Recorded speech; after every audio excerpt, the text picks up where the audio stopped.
Swerteng gabi po mga ka-STL. Narito na po ang resulta ng STL Rizal para sa araw na to, 3rd October 12, 2024. Araw ng Sabado, naway ang mga natayaan nyo pong mga numero kanina ay manalo nawa ngayong gabing ito, 8:45 PM. Kaya kunin nyo na po ang inyong mga tickets. Narito na po ang resulta.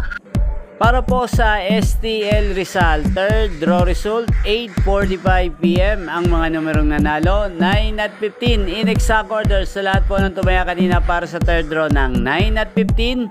Congrats po sa inyo. Panalo po kayo. Ang STL Rizal ay napapanood nyo po sa channel na to, Roderick Hernandez TV, araw-araw mula Lunes hanggang Linggo, every 11 AM, 4 PM at 8:45 PM. Maraming salamat po sa panonood nyo sa aking channel. Huwag pong kalimutang mag-subscribe.